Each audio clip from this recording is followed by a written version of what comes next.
રાજ્યમાં છેલ્લા 24 કલાકમાં કોરોનાના નવા 183 કેસ નોંધાયા છે અને આ સાથોસાથ એક્ટિવ કેસનો આંક પણ હવે વધી 882 પર પહોંચી ચૂક્યો છે।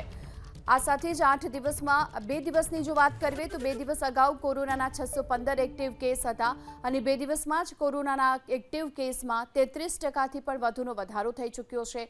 822 એક્ટિવ કેસ પૈકીના 793 દર્દી જે હોમ આઇસોલેશનમાં છે।